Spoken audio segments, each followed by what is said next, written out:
Assalaamu calaykum waraxmatullaahi wabarakaatu. Dhammaantiin daawadayaal kusoo dhawaada cashirkeenii ku saabsanaa barashada xeerasha jidadka ama theory learning.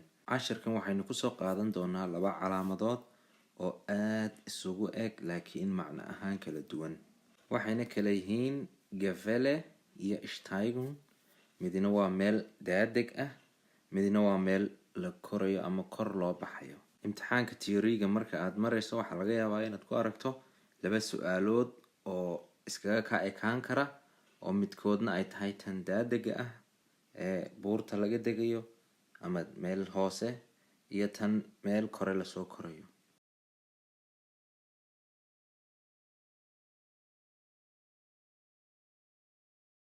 Calaamadani waa calaamad tilmaamaysa 20% inuu dhulku hooseeyo ama dariiqaagani uu hoos usii daadegayo. Waxaa lagaa rabaa in aad isaga taxadirto xawaarahaagana aad yarayso ama aad kaantaroosho. Waxaa macquula inuu break kuu qabsami waayo oo aad gaadhiga joojin kari weydo maadaama ay tahay meel buur daadeg ah. Sidaas darteed ayaa lagaaga rabaa in aad kaantaroosho xawaarahaaga ama speedka aad ku socoto aanad yarayso.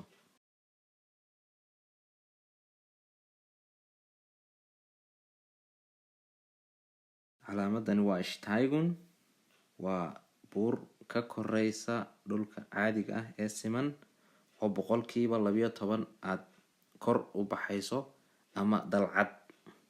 Xagga muuqaalka guud waxay iskaga mid yihiin calaamadii hore aynu soo sheegnay, laakiin waxay ku kala duwan yihiin qaabka tirada loogu qoray ayaad ku kala dareemi kartaa in ay buur tahay iyo inay daadeg tahay.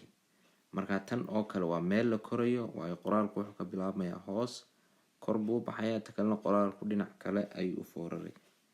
Labadooduba waxay ku jiraan Gefahrzeichen ama calaamadii digniinta ahayd ee halista kaaga digaysay. Waana calaamadan 3 geeska ah ee casaanka ama guduudka ku samaysan yahay.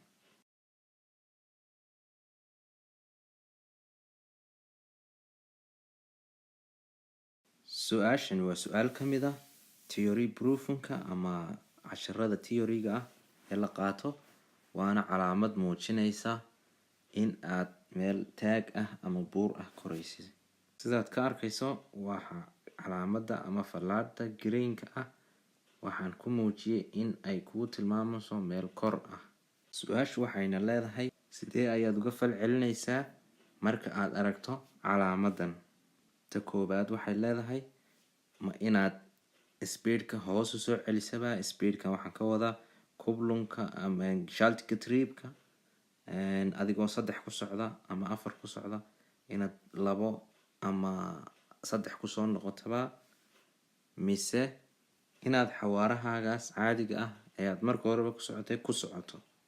Ama ta saddexaad oo leh break aad inaad qabato ayaa lagaa rabaa si aanu speedkaagu aad ugu dheeraanin ama aanad gaadhigu aanu xoog kaaga cararin. Haddii aan si kale u sharaxo, kaba soo qaad adigoo gaadhiga wada oo ganka ama geerka afraad ku socda ayaa waxaad martay meel buur ah ama meel taag ah. Kabacdi waxaad dareentay gaadhigii inuu bilaa awood noqday oo aanu aad u socon karayn isagoo number 4 ku socda ama number 5 ku socda ayay tamartiisii ama xooggiisii ay dhintay. Markaa waxaa lagaa rabaa inaad halkay 5 ka ahayd 4 ama 3 ka keento. Halkay 3 ka ahayd haddii uu 3 oo kale bilaa awood kaaga noqday inaad 2 keento. Markaas uu ka dheeraynayaa intii 4 ama 5 uu ku socday. Waa marka ay buurta tahay. Ta labaadna waxayna leedahay inaad xawaaraha sidaas ku dayso, yacnihii inuu bilaa awood kaa noqday baa laga yaabaa gaadhigu, marka uma baahnid inaad soo dejiso ayuu ku leeyahay. Marka taasi sax maaha. Ta saddexaadna waxay leedahay inaad break qabato si aanu gaadhigu xoog ugu socon. Yacni buur markaad korayso gaadhiga inaad xoog u wado mooyaane break inaad qabato muhiimba maaha, waayo awood inaad kaga saarto ayaa la rabaa buurtan.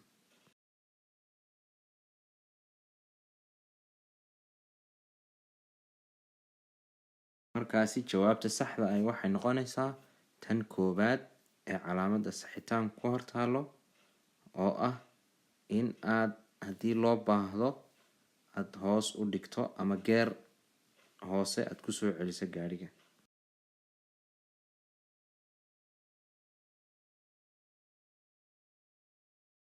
su-aashani waa su-aaltii hore la mid ah oo laga yaabo in iskaga kaa ekaadaan. su-aashani waxay leedahay maxaa lagaa rabaa inaad hubiso ama aad kala kulmi kartaa inta aad ka degayso meeshan. Number 1 waxay leedahay biriig qabashada ama joojinta gaadhiga ee meesha buur ah ama daadeg ah way ka dheer tahay meesha siman.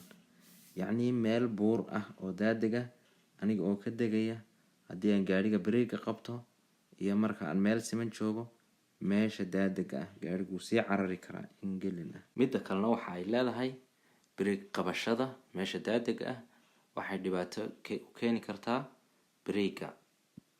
ta kusii xigtana waxay tilmaamaysaa biriig qabashadu in ay aada ugu wanaagsan tahay marka aan wax geer ah ku jirin ama aan leer gang uu yahay.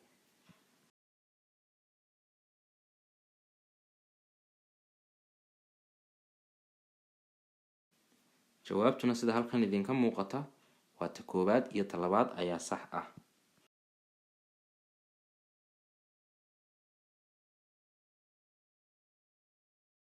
su-aashani waa calaamadii aynu hore usoo aragnay oo mid kale lagu hoos ladhay ama lagu lifaaqay, taasi oo ay ku qoran tahay 800 oo mitir. marka waan isla garanay calaamadan inay tahay meel daadeg ah ama meel buur hoobad ah oo laga degayo. ee calaamadan 800 ee mitir labada falaaroodna hareeraha laga dhigay maxay macnahoodu tahay?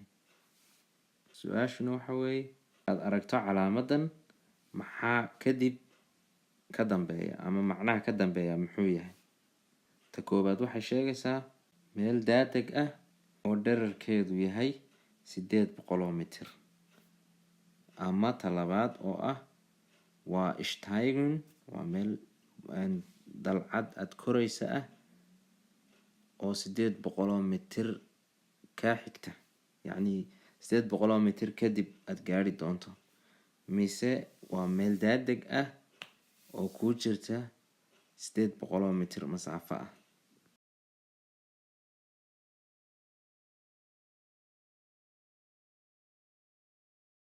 jawaabtuna waa taas 1 oo waa meel daadeg ah ama meel buur aad kasoo degayso oo dhererkeedu yahay 800 oo mitir. labadan fallaarood iyo nambarka ku qoran waxay tilmaamaysaa dhererka inta ay tahay meeshaas daadega ah.